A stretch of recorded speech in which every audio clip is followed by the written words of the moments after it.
Hola, muy buenas tardes. Mi nombre es Carolina López y soy representante de la iniciativa financiera de ONU Ambiente, UNEP-FI.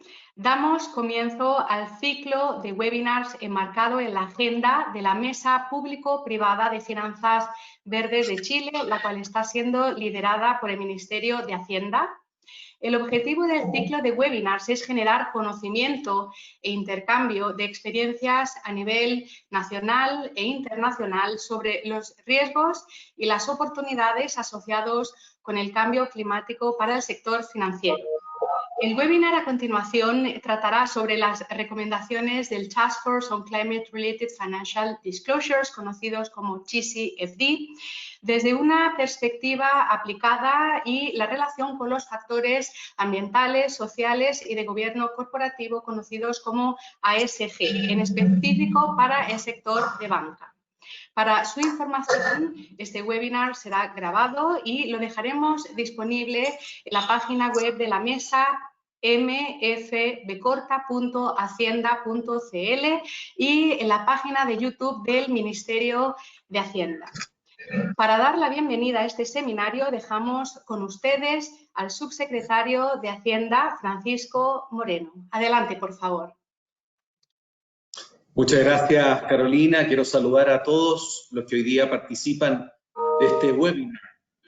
Quisiera agradecer en primer lugar a Valerie Smith, directora global de sustentabilidad de Citi, y a Gabriel Acuña, director de Asuntos Institucionales de la Comisión para el Mercado Financiero, por las exposiciones que realizarán el día de hoy.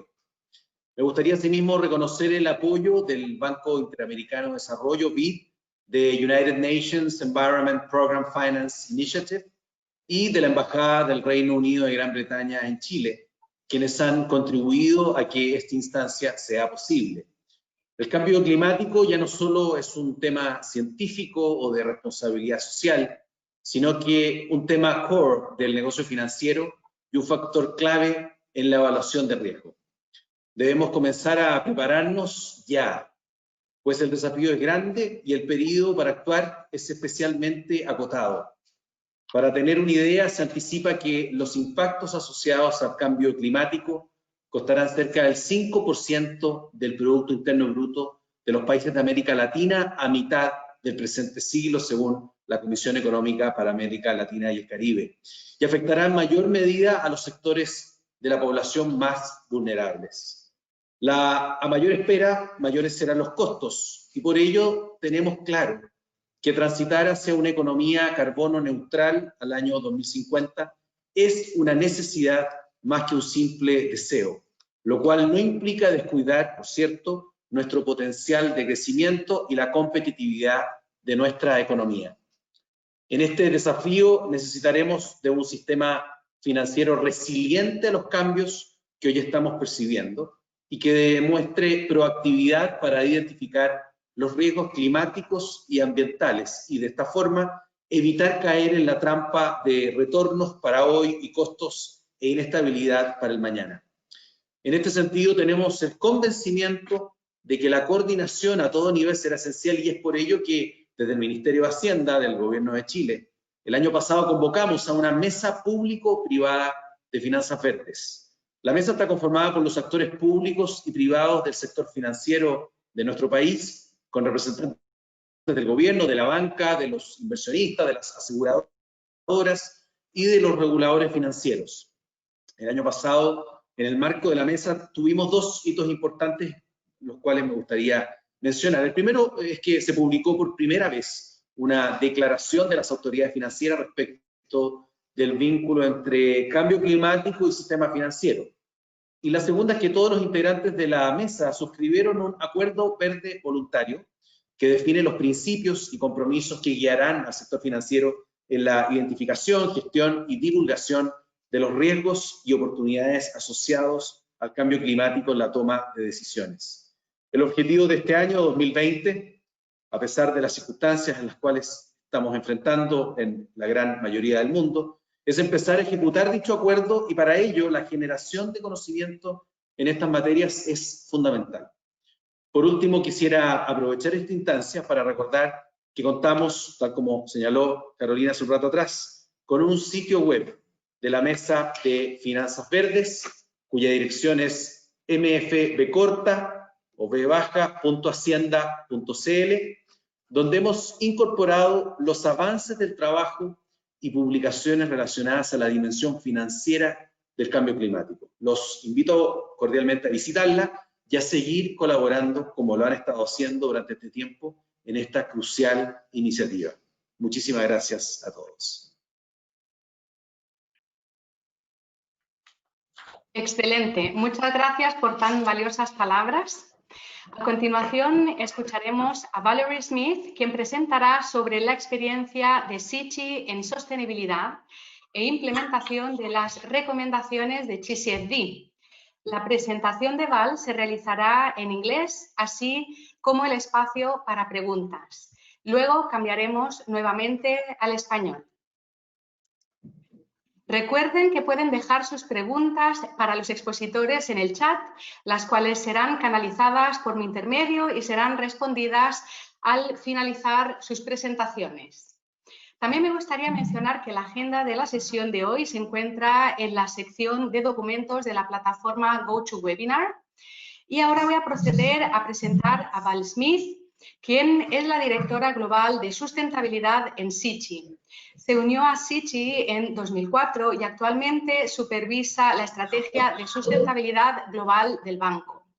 Val también trabaja como consejera y vocera en temas de sustentabilidad financiera, en la implementación de TCFD, en gestión de riesgo climático, en el involucramiento con los grupos de interés, la integración de los aspectos ASG y en tendencias de sustentabilidad hacia una economía más baja en carbono. Ejerce también Val como consejera del Pacto Global de las Naciones Unidas.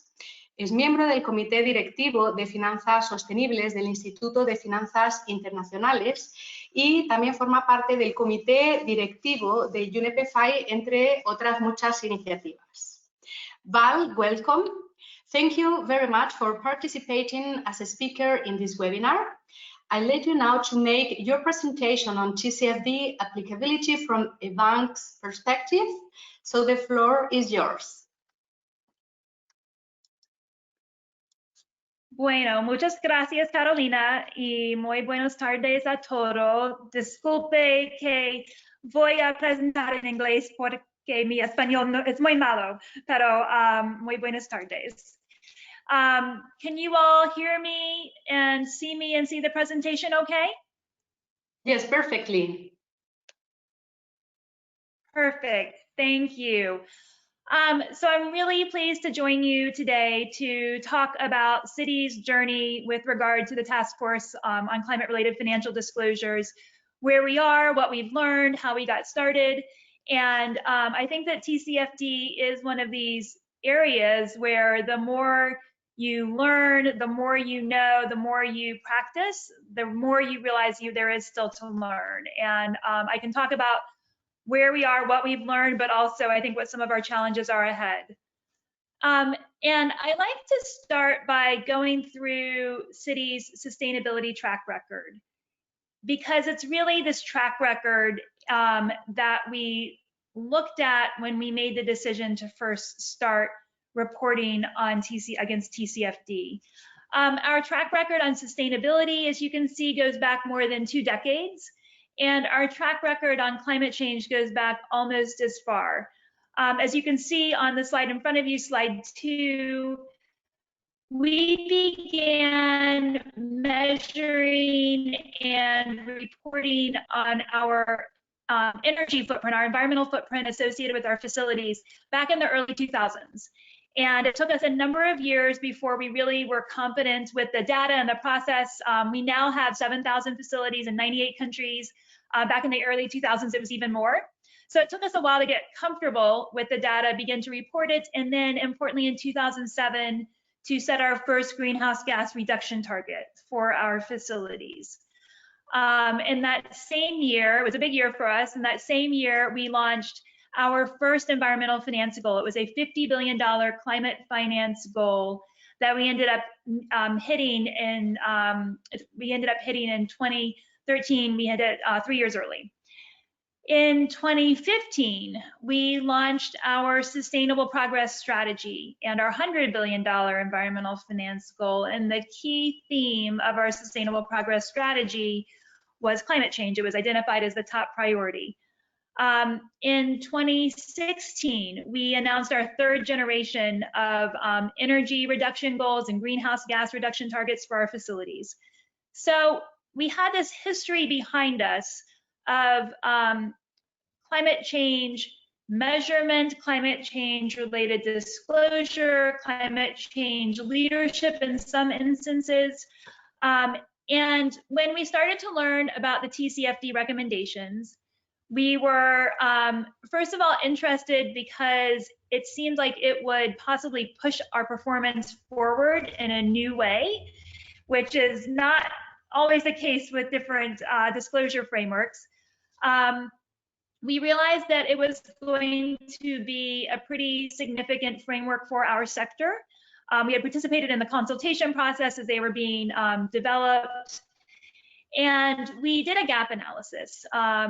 Pretty simple and straightforward one, but looking at the TCFD draft at that point recommendations, what they had asked for, where we thought we were against those recommendations, what we already reported on, importantly, because that was how we could know we could get started, what we thought we could do in the future, and then what the gaps were where we didn't have the answers. So it was on the basis of that gap analysis that we were able to recommend and have our CEO sign the statement of support when the TCFD recommendations came out in 2017. We realized that there are elements of the TCFD recommendations specifically focused on scenario analysis, which I'll talk more about, where we didn't know how to get started, but we also felt like we had an on-ramp through our previous history and performance in this area. So the TCFD recommendations were launched. Our CEO signed the statement of support for that. And with that, I think we were off to the races, as they say. We immediately started asking ourselves questions around what could we start reporting and doing that we didn't already do, and that led us to a deeper discussion around climate scenario analysis.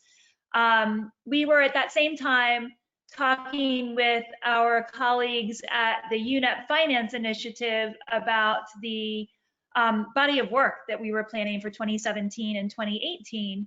And we ended up deciding with UNEP-FI and with 15 other banks to do a scenario analysis pilot project.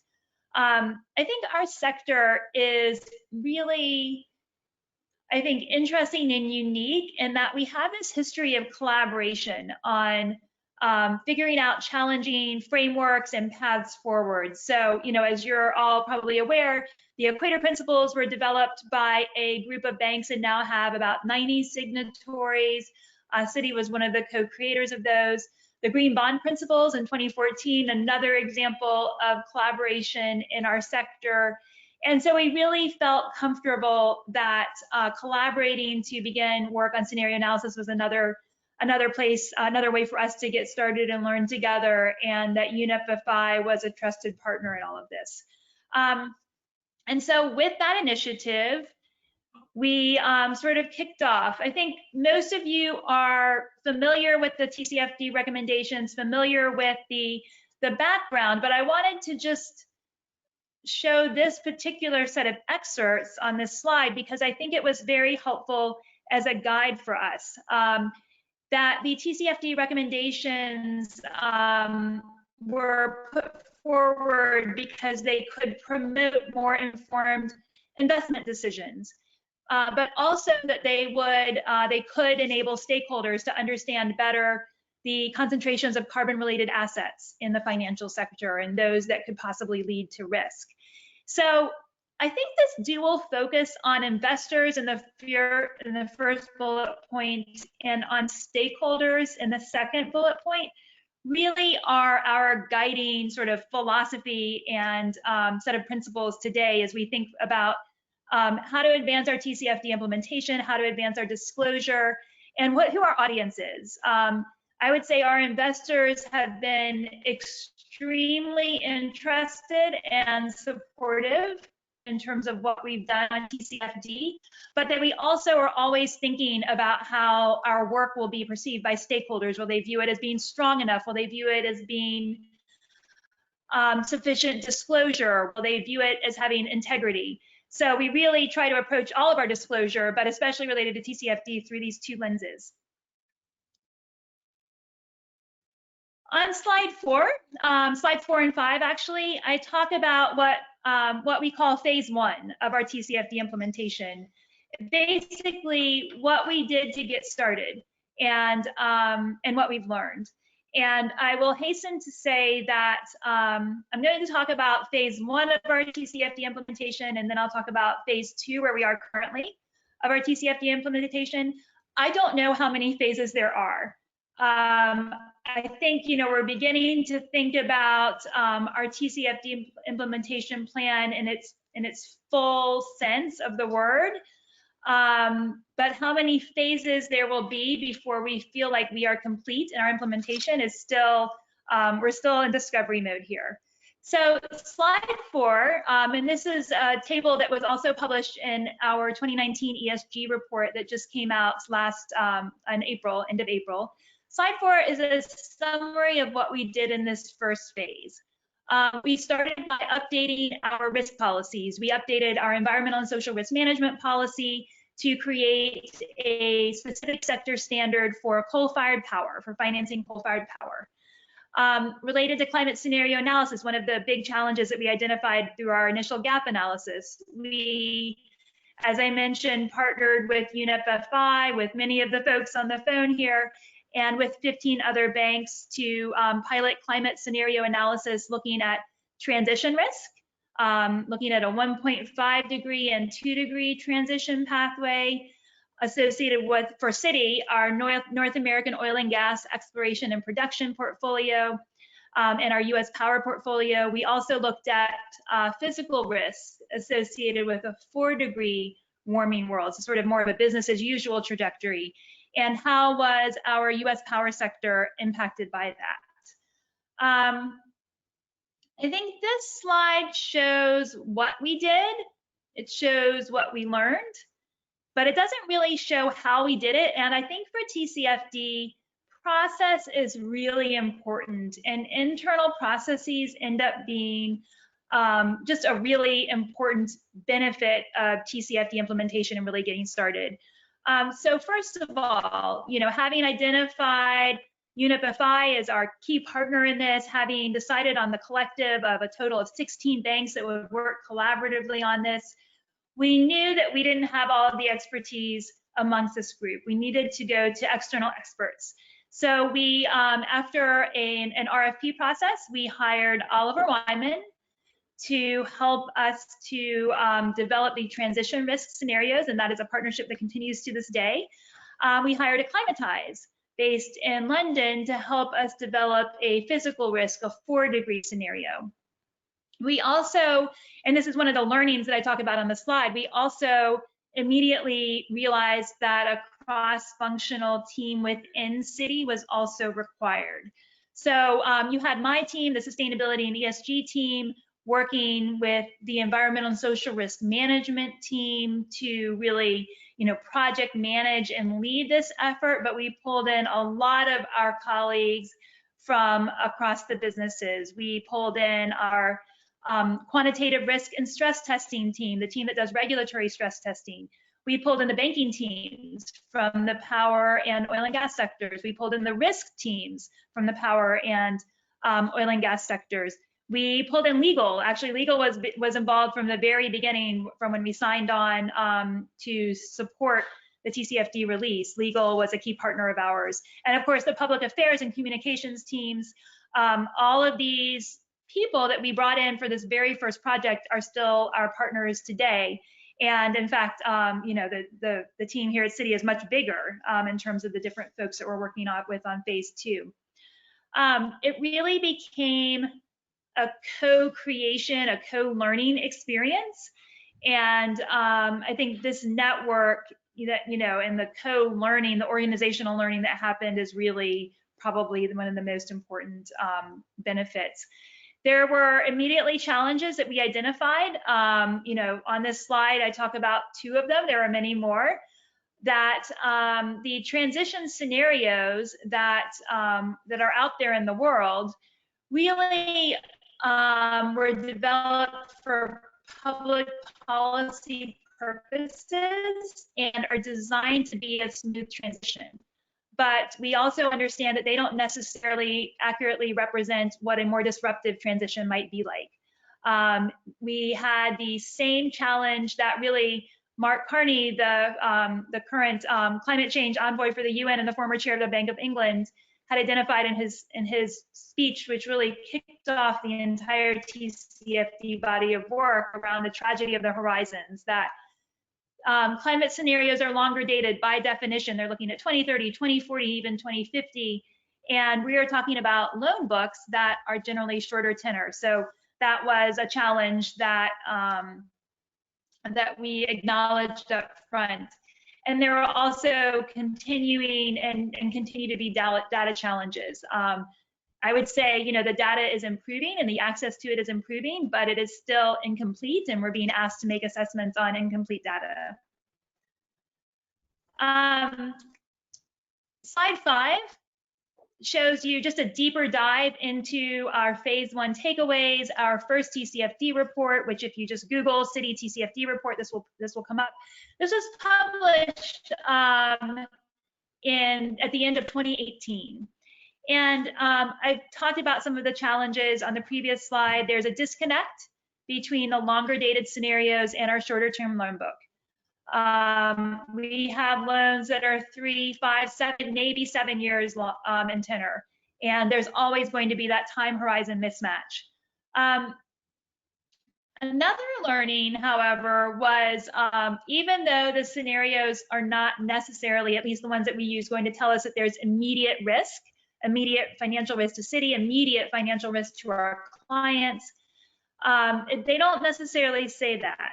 But it still allows us to segment out our clients in new ways. I think many of us would think of, you know, you would think of the oil and gas sector as being a somewhat monolithic sector, the power sector as being a somewhat monolithic sector. And in fact, the clients within these sectors are really quite able to be differentiated. Some of them are going to be more resilient based on their credit rating, based on their cost structure. And you know, I think one of the things that our bankers really appreciated is that this exercise provides us with new information about our clients, and it provides us with a client engagement opportunity. So it very much provides us with new information to, you know, to talk with our clients and deepen our understanding. And I think in particular with clients in some of the more carbon intensive sectors like energy, this has ended up being a platform for cross-learning.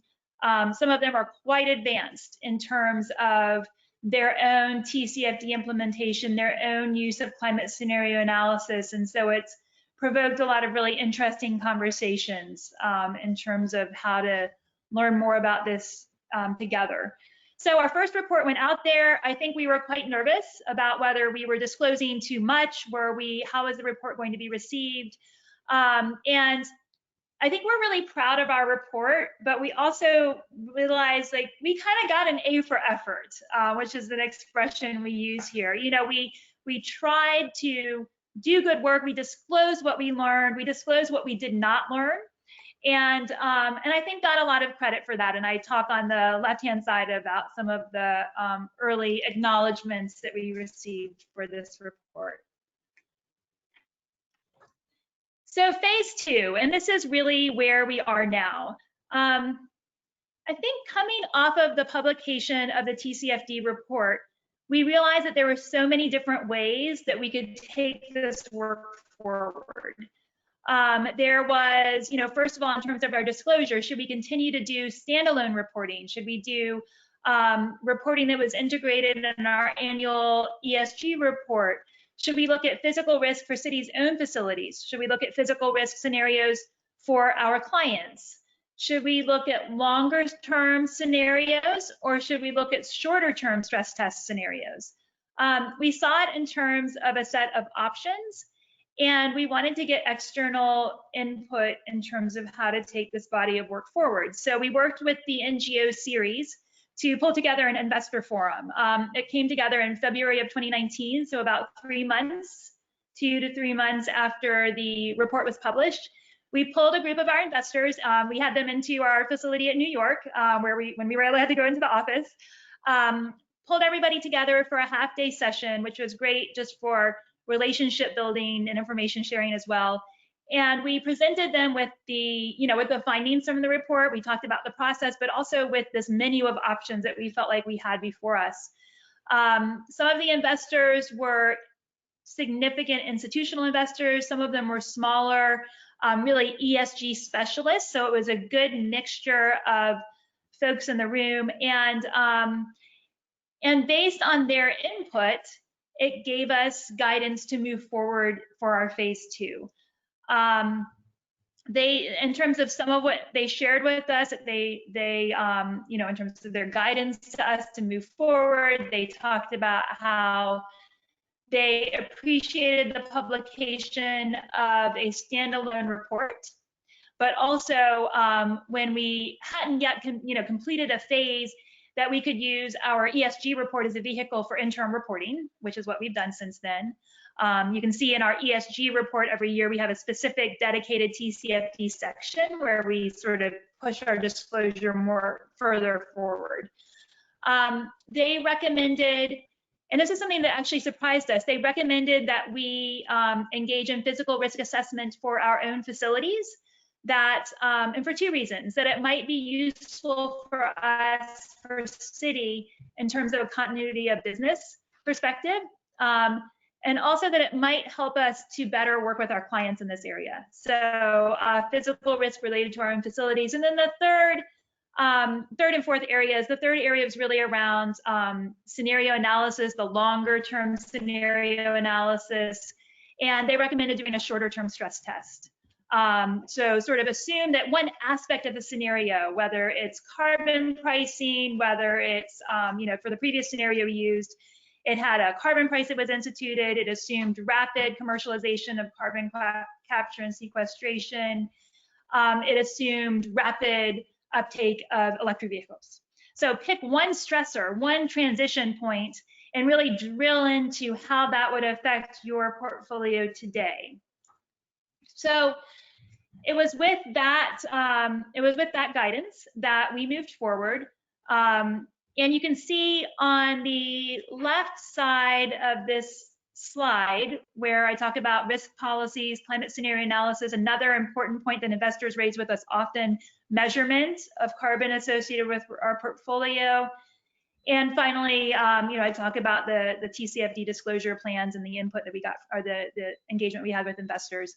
So first of all, what have we done in this phase 2? We, in April, so a couple months ago, announced a updated set of sector standards for fossil fuels.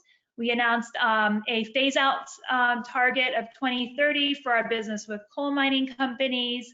And we sort of tightened up the definition of coal mining companies to be a company that makes more than 25% revenue from coal mining activities. We set an interim target for that business of 2025 to reduce our credit exposure by 50%, to eliminate M&A, investment banking, advisory for that sector after 2025. We also strengthened our coal-fired power policy that I mentioned we had updated during phase 1. We updated it again to just have a flat prohibition of project-related financing for coal-fired power. And we also clarified our policy that we wouldn't do project-related financing for Arctic oil and gas. We established a global cross-functional climate risk working group, which is really carrying a lot of this work forward and getting very in-depth in scenarios and measurement and disclosure. We began doing and we're wrapping this up now, instead of a longer term scenario, we decided, as I mentioned, to do a shorter term stress test, working with Oliver Wyman again on this exercise where we have taken our global oil and gas exploration and production portfolio and stressed it with a rapidly onboarded pretty high carbon price. We use $25, $75, $100 per ton of carbon to understand which clients were resilient, which weren't, and we'll be publishing the results of that in our TCFD report. And as I mentioned, we're conducting a physical risk assessment of our own facilities. The last area of work, and this is an interesting one because there is not a set methodology for this, but it is an area of so much interest, and it's around carbon footprinting of our credit portfolio. So we are currently road testing something called the PACTA methodology. I think it's Paris Agreement Capital Transitions Assessment. So testing our carbon intensive portfolios against that methodology to understand how aligned or not aligned they are with the Paris Agreement. We are looking at PCAF, another carbon measurement methodology. We're looking at other options as well to begin to measure carbon associated with our loan portfolio. Once you can measure it, you can do a lot of different things with that. You can analyze your client pool differently. You can engage with your clients differently. You can identify transition finance opportunities. So lots of work that we think will be really instrumental in developing our engagements with clients differently. Challenges ahead that we've already identified for this phase 2 implementation is around the data. The data continues to improve, but it is not where it needs to be for some more financially material decisions. And I think we also appreciate that we will have to live for a while with incomplete data. It's always going to be improving. And then the methodologies that I talked about are other challenges that there is not a set methodology. There's not a toolbook or a toolbox. There's not a book that you can pull off the shelf to tell you how to do this. You can hire the best consultants out there and you're still learning together. So those are some of our challenges. And we're planning to publish our next TCFD report at the end of this year to talk about what we've learned so far. So the final slide just is really to organize what I've just talked about under the 4 pillars of the TCFD framework. Some of this work is work that had been ongoing for some time. For example, we've had climate change written into the charter of our Nominations, Governance, and Public Affairs Committee of the Citigroup Board for a number of years. They've been reviewing this, our work in the climate change space for many years. However, we now are also engaging directly with the full board of directors on this area of work. We mentioned, as I talked about already, the Climate Risk Working Group. We've established a global sustainability steering committee as a company to really pull together people from banking, from risk, from the global functions, legal, et cetera, to help advise on our broader sustainability and climate change strategy. In terms of the strategy pillar, I've talked about some of the work here. This is really where there's been a lot of focus in terms of the scenario analysis and stress testing, in terms of measurement. In the risk management area, this is also a place where we've really developed a lot as a company. We have, as I mentioned, the Climate Risk Working Group. They are integrating climate risk further into our risk management approach as a company. We are assessing methodologies, we're conducting analysis. All of this, I think, really feeds into our strategy for climate change, and it also feeds into how the institution is approaching risk management. And finally, related to metrics and targets, I mentioned earlier the coal mining targets that we announced. We will continue to disclose more and more metrics associated with climate change and our company, both from a footprint and facilities and environmental footprint perspective, as well as we have the data, as we feel confident in it, metrics associated with our client portfolios. On the green and climate finance solutions side, the opportunity side, we are preparing to announce our next environmental finance goal as part of our 2025 sustainability strategy, just really watching the landscape for the right timing to announce that now. We have committed to have our operations run on 100% renewable energy renewable electricity, primarily through purchasing renewable energy credits in different markets aligned with the RE100 criteria. So this is a little bit about our journey. And I think that if we come back and talk with you in another year and another 2 years, then we will probably say that some of what we thought was certain now, that we learned new things, we had to shift strategy. But I think that, I know that one of the ambitions of this forum is to help to provide institutions with an on-ramp and to understand how to get started. And I think that what we've found is that really just identifying the pieces that you can get started on and starting up that on-ramp really helps to open up opportunities that we wouldn't have expected. And it's been pretty incredible to see, I think, how this work has really captured people's attention and imagination within Side City, and also how well received it's been by investors and our stakeholders, and that they are pretty tolerant in allowing us to talk about what we've learned as well as what we still don't know. So with that, I'll close and see if there are any questions. Excellent. Thank you so much, Val, for your insightful presentation on how Citi began its TCFD analysis in 2017, also as the first bank in the US to issue this TCFD report on the takeaways from this first report, and also letting us know on this second phase of TCFD implementation. So super interesting. Thank you so much. Now we're moving to the following section on questions and answers. Val, I'd like to ask you several questions we got from the audience that came to us by chat.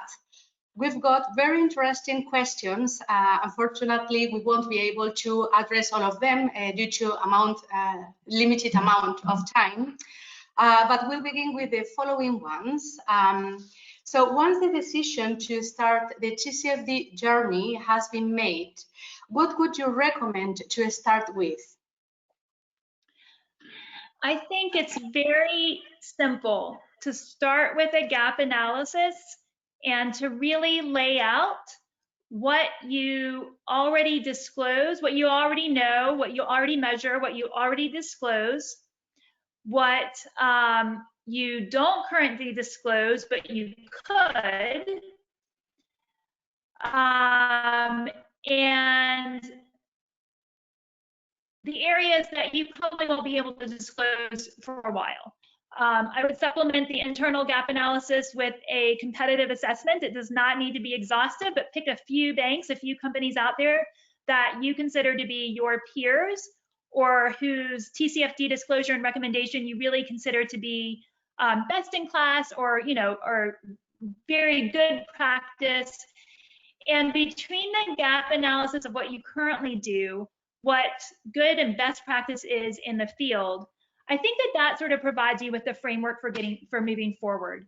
I would suggest, however it makes sense for your institution to begin disclosing, to just take that path. It doesn't have to be a standalone report. If you're more comfortable or able to put it inside an ESG or sustainability report, or even in a piece of your annual report, that the vehicle is not as important as just beginning the disclosure. And then to not be afraid to ask for feedback from your investors, and to look for partners, even among your peer group, your competitors, to help. Excellent, thank you, Val. Another question we got from the audience is, what opportunities have you found, or what surprises have you had along the way?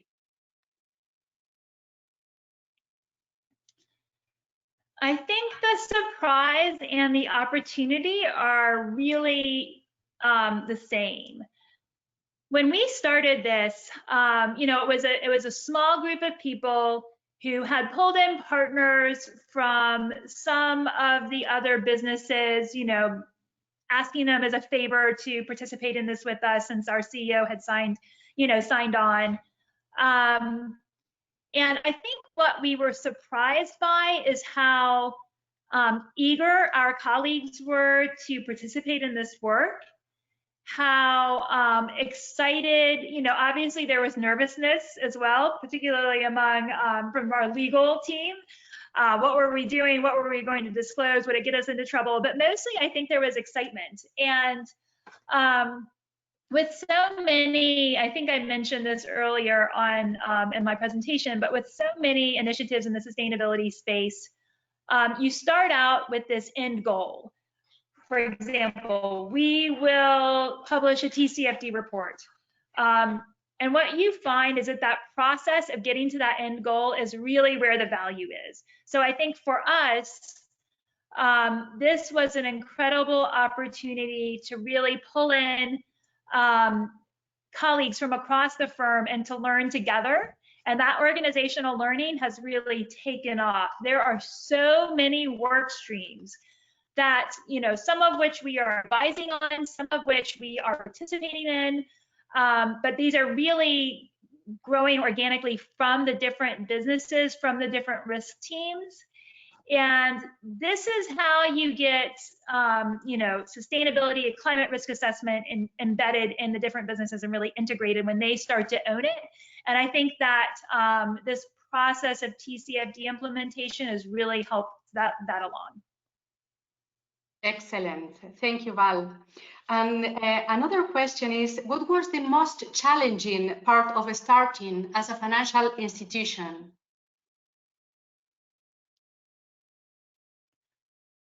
Well, I can answer that in two different ways.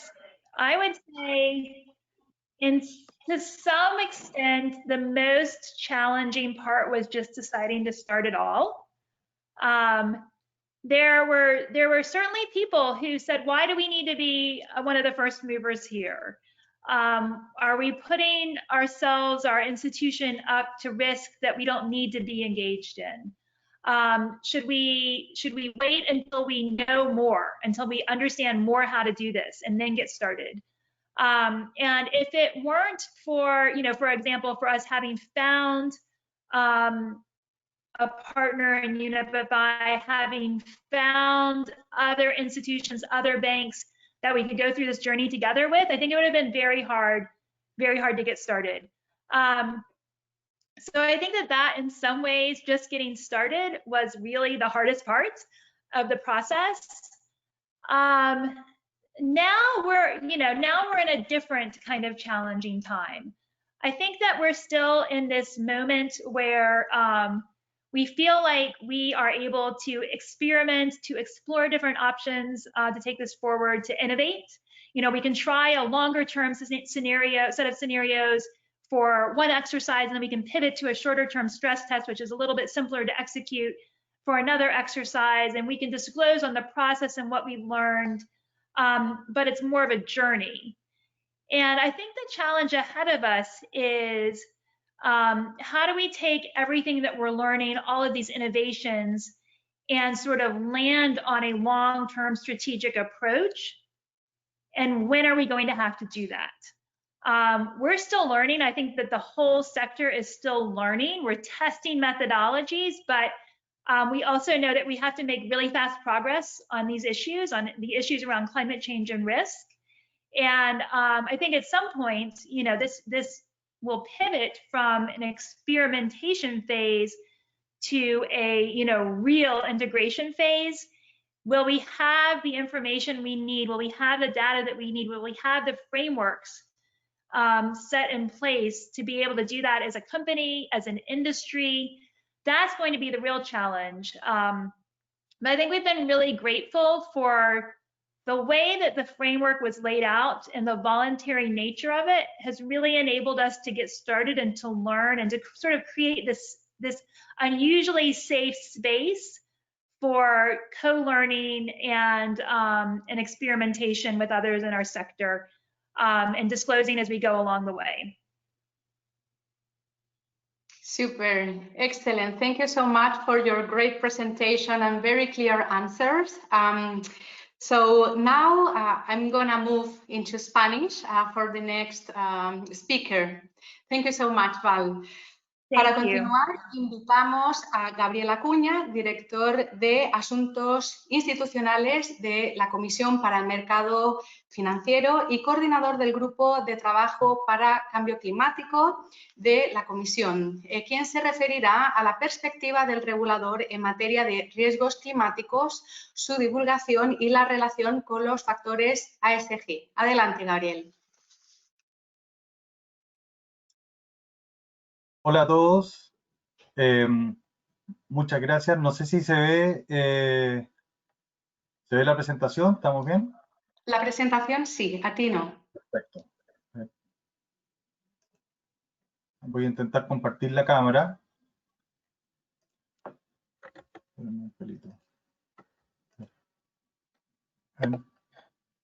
Bueno, no sé, no entiendo bien qué pasa, pero por honor al tiempo voy a partir. Básicamente... Ahí sí, perfecto. Te podemos ver también a ti. Perfecto. Muy bien. Básicamente, lo que quisiera presentar el día de hoy es la mirada de la Comisión en materia de riesgo climático, el trabajo que estamos haciendo y cómo la divulgación de los riesgos climáticos se relaciona con los riesgos o con los factores ASG. Y quizás lo primero que necesitamos tener en cuenta es desde dónde se enfrenta la Comisión o por qué la Comisión para el Mercado Financiero se involucra con una materia como el cambio climático. Y la respuesta está en el mandato legal. El mandato legal de la Comisión, el objetivo de ser de la Comisión como agencia del Estado, es velar por el correcto funcionamiento, desarrollo y estabilidad del mercado financiero. Y eso implica que la Comisión tiene tres objetivos: un objetivo de estabilidad financiera, un objetivo de conducta de mercado y un objetivo de desarrollo de mercado. El cambio climático presenta riesgos financieros que son relevantes para los tres objetivos. Puede eventualmente ser una amenaza a la estabilidad financiera, implica desafíos en materia de una adecuada conducta de mercado y hay aspectos de desarrollo de mercado que pueden ser muy relevantes para enfrentar el cambio climático. Y por lo tanto, son de relevancia para la Comisión. Respecto a los efectos del cambio climático en Chile, yo creo que siempre es importante volver a repasarlos y ver un poco para entender o dimensionar de lo que estamos hablando, cuál es el nivel del desafío que tenemos acá. Entonces, si uno ve este mapa, que es un mapa que desarrolló el Ministerio del Medio Ambiente, debajo está la cita por si alguien quiere verlo, básicamente podemos apreciar que un quinto cerca del PIB, de los sectores que componen el PIB de Chile, pueden verse eventualmente amenazados por el cambio climático. En estas columnas de acá hay distintos escenarios, ¿no es cierto?, para distinto tiempo. Y quizás es relevante mencionar que este cuadro es una actualización de un primer cuadro que preparó la CEPAL el año 2012, en conjunto también con el Ministerio de Medio Ambiente. Y en ese primer cuadro, las proyecciones que se hicieron para el 2020 se cumplieron en el escenario más adverso. O sea, tenemos que considerar que las proyecciones de los efectos del cambio climático sobre el territorio nacional y por lo tanto sobre las actividades de la economía que componen la economía pueden ser potencialmente negativas si no se adoptan las medidas necesarias. Y por lo tanto, lo que nos está diciendo es que estamos en una realidad de cambio constante. Aquí hay otra forma de verlo. Este cuadrito acá es el número de eventos relacionados con el clima relevantes. La fuente de esto, y esto es algo bien interesante, no es climática, no viene de una agencia medioambiental pública ni de una ONG, sino que viene de una compañía de seguros, en este caso Munich Re, que tiene una plataforma que yo recomiendo mucho, se llama NatCat Service, donde uno puede recolectar información de eventos climáticos y geofísicos, digamos, desde 1980 en adelante. Y lo que estamos viendo acá es la ocurrencia de eventos climáticos para Sudamérica desde los 80 hasta el año 2018. Y si bien no es Chile, se puede apreciar que hay una tendencia clara, y esto también se puede ver en Chile, en el alza, pero también otro aspecto relevante, que es con una gran volatilidad. Los cambios o más bien el número de eventos y su impacto varía o puede variar radicalmente de un año a otro, y esto también se cumple para el gráfico que representa los eventos globales, también en las pérdidas. Por lo tanto, estamos en un escenario no solamente de cambio, sino en un cambio que es acelerado y volátil, con mucha disparidad. ¿Cuáles son los riesgos derivados del cambio climático? Y esta es una taxonomía de riesgo, digamos, que ya está más o menos establecida, y vamos a agruparlos para efectos de esta presentación en dos grandes riesgos, los riesgos físicos y los riesgos de transición. Entonces, cuando una entidad financiera se ve enfrentado a los riesgos del cambio climático, ¿no es cierto?, tiene en esta primera etapa, ¿no es cierto?, primero riesgos físicos, que son el riesgo de sufrir pérdidas ocasionadas por la ocurrencia de eventos climáticos extremos, o bien por los cambios graduales y a largo plazo en los patrones climáticos. Entonces, ejemplos en Chile, para ser súper aterrizado, tenemos la lluvia en el Norte Grande del año 2019, que impactaron el IMASEC minero negativamente en un 4,3%, por una cosa bien sencilla. Las lluvias arrastraron los caminos e hizo imposible exportar el mineral. Y solamente eso afectó en un 4,3% el IMASEC minero en particular. Después, la sequía que lleva soportando el país durante los últimos 10 años, que ha tenido un costo público y privado que ya se calcula en miles de millones de dólares, es otro ejemplo de este cambio en los patrones, en que sí, efectivamente, Chile está sujeto a ciclos climáticos, el efecto del Niño, la Niña, que son regulares. La diferencia es la extensión y la duración de este, que en este caso se extiende hasta zonas, hasta latitudes muy sureñas, digamos, ha alcanzado incluso Aysén, y además se ha extendido ya por 11 años, y no se espera que este año sea distinto, lo que lo hace la peor sequía en 60 años, si no me equivoco. Otro ejemplo es el perdido de valor de bienes inmuebles por efectos del cambio climático. Un ejemplo dramático que lo grafica muy bien es la laguna Culeo, que ya no es laguna básicamente, y por lo tanto los bienes raíces que lo rodean como lugar digamos, de disfrute, ya obviamente no valen lo que valían antes. El otro tipo de riesgo son los riesgos de transición. Los riesgos de transición son aquellas eventuales pérdidas que se pueden derivar de la respuesta de la sociedad al cambio climático, que se materializan en tres grandes canales. Uno pueden ser cambios legales y regulatorios, innovación tecnológica o bien cambios en los patrones de conducta de las personas. Entonces, de nuevo, para volver a ejemplos locales, un ejemplo de riesgo de transición es el plan de descarbonización del Ministerio de Energía, ¿no es cierto?, que empujó este gobierno y el gobierno anterior, y que básicamente se ha materializado en el cierre de las plantas de algunas plantas de carbón, en el compromiso de no abrir nuevas plantas de carbón, y recientemente en el cierre anticipado de las plantas Pocamina 1 y 2, que implicaron costos financieros para la compañía, ¿no es cierto?, que las tenían, de cerca de 650 millones de dólares. Otro ejemplo de riesgo de transición es el proyecto de ley marco de cambio climático, que fija una meta de carbono neutralidad, ¿no es cierto? Y eso también, en caso de aprobarse, se está discutiendo actualmente en el Congreso, puede implicar también que ciertas industrias tengan que adaptarse, incurrir quizás en algunas pérdidas o tener que tomar mayores inversiones. Y otro ejemplo son los cambios en patrones de consumo de las personas, que también se ven bien. Quiero dar un ejemplo de riesgo físico, porque yo creo que ayuda a comprender por qué importa esto para el sector financiero. En junio de 2017, en la ciudad de Antofagasta, cayeron en 24 horas más lluvias de la que llueve regularmente en una década. Eso hubiese implicado regularmente aluviones que hubieran básicamente destruido buena parte de la ciudad. Y no estoy exagerando. ¿Por qué no sucedió esto? Bueno, básicamente porque el Ministerio de Obras Públicas identificó que producto del cambio climático esto podía ocurrir y construyó más de 375 estructuras para contener relaves, digamos, e inundaciones, las que literalmente salvaron la ciudad.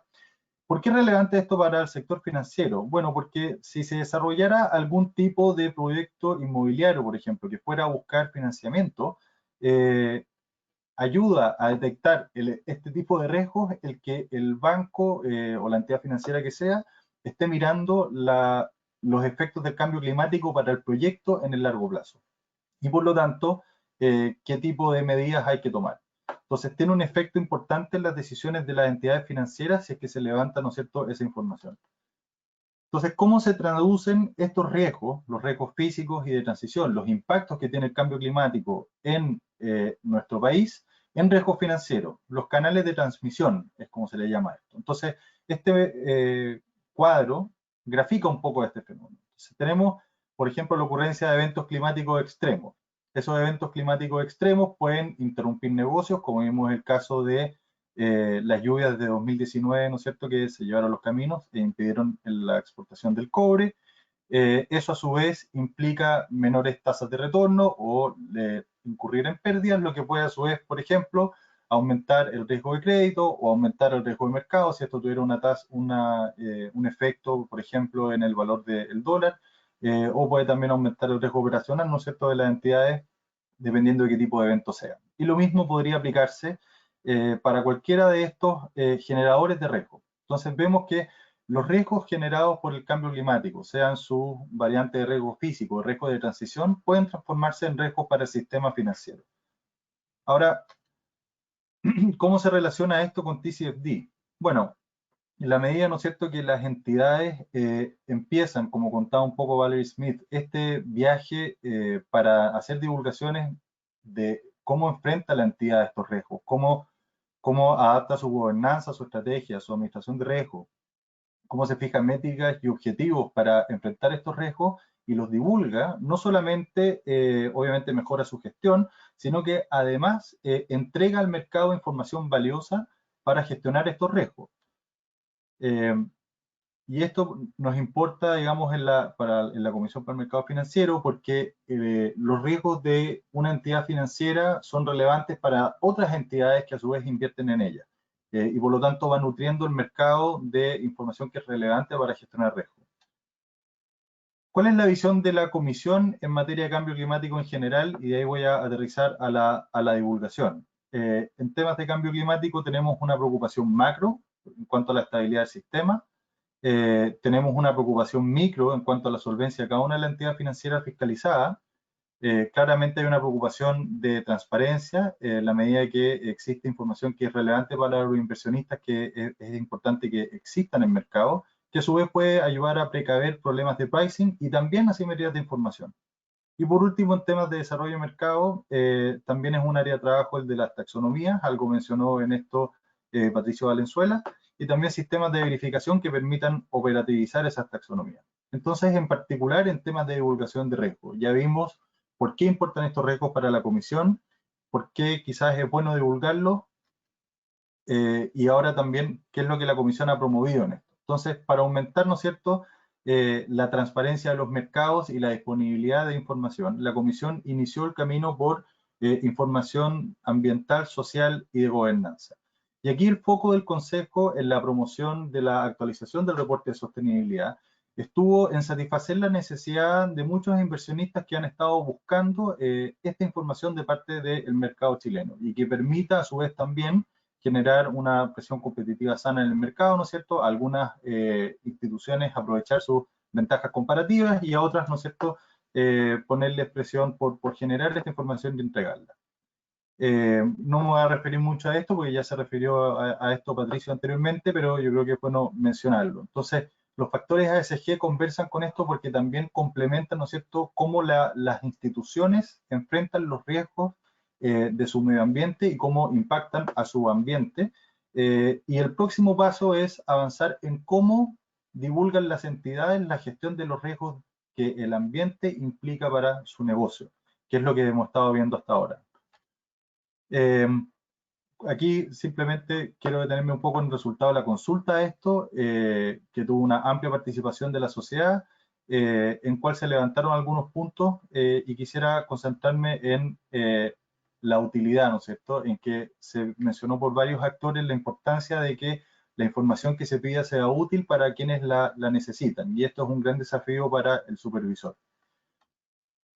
Respecto de los riesgos climáticos y la divulgación de riesgos climáticos, esto nos importa, digamos, en la Comisión, y para referir en particular para los bancos, porque fortalece la disciplina de mercado y le permite a las otras entidades, ¿no es cierto?, gestionar también sus riesgos. Los bancos interactúan directamente con la economía real, quizás son los que le llevan el pulso a la economía, y por lo tanto, en la medida que los bancos van generando esta información, no solamente ayuda a otros bancos y fortalece el sistema porque se van identificando los riesgos, sino que también a quienes interactúan con los bancos. Y este es el caso, por ejemplo, de las AFP, que también a veces toman posiciones con los bancos, ¿no es cierto?, y que a su vez también necesitan satisfacer su necesidad de gestionar estos riesgos.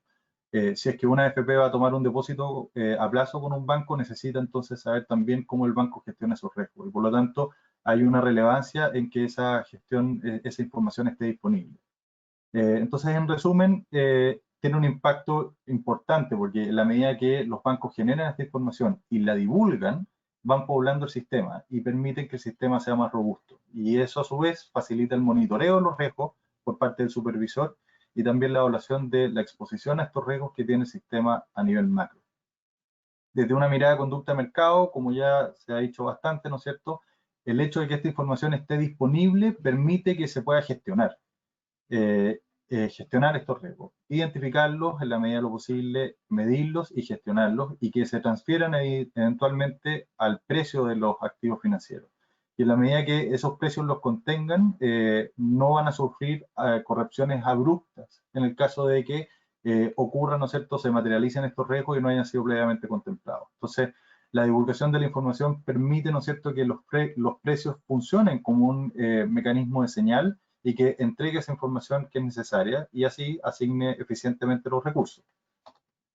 Y desde una mirada de desarrollo, el solo hecho de aumentar la información en el mercado también permite identificar oportunidades, nichos que han sido subexplotados, donde existen posibilidades de incurrir en negocios, ¿no es cierto? Y donde los bancos, utilizando sus distintas estrategias de negocio, pueden especializarse y tener ahí un edge competitivo. En el caso de Antofagasta, ¿no es cierto?, quizás hay bancos que están más cercanos al mundo de la infraestructura, ¿no es cierto?, y ahí hay ejemplos, digamos, de infraestructura que es crítica para poder adaptarse donde pueden haber importantes oportunidades.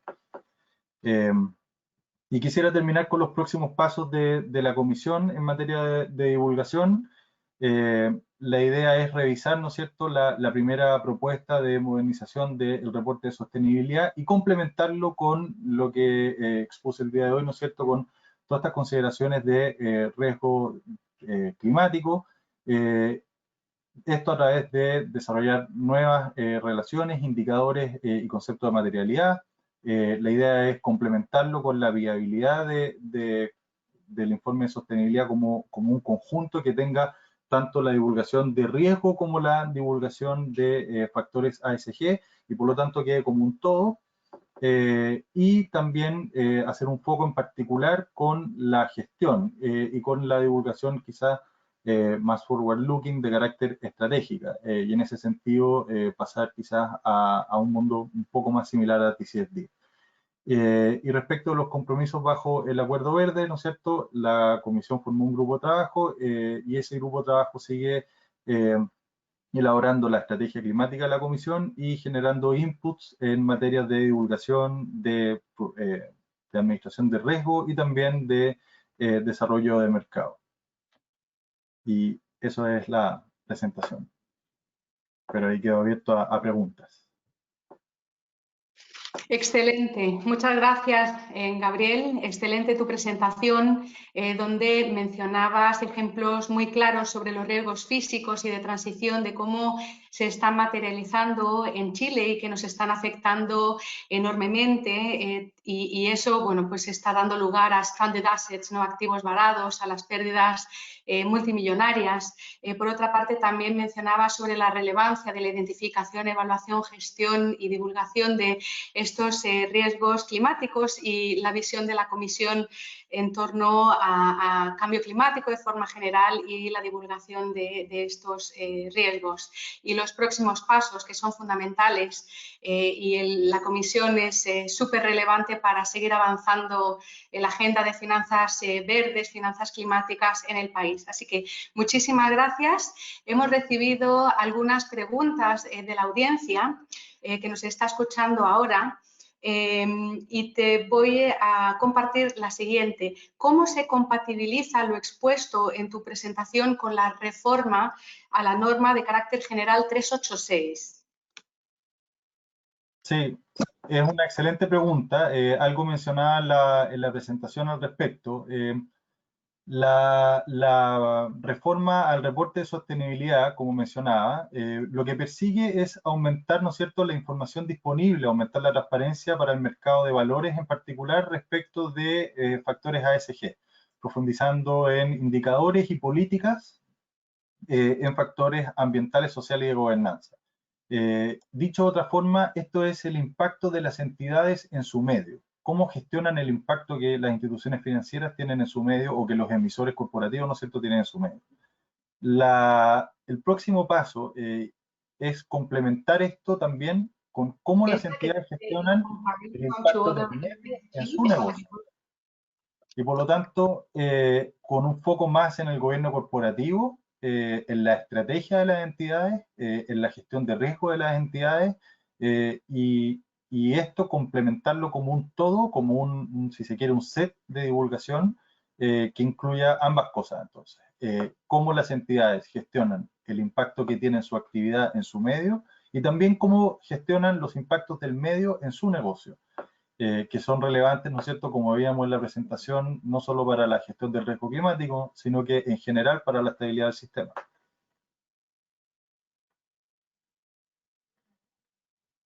Excelente. Otra pregunta que hemos recibido es la siguiente, sobre cómo la Comisión está evaluando incorporar estándares similares a los de TCFD en el marco de divulgación para los bancos. Bueno, como mencionaba, ¿no es cierto?, también la Comisión ahora se encuentra estudiando los comentarios recibidos de la consulta pública de la 386 y eso se está complementando, ¿no es cierto?, con el trabajo interno de estudio constante que se realiza en materia de divulgación.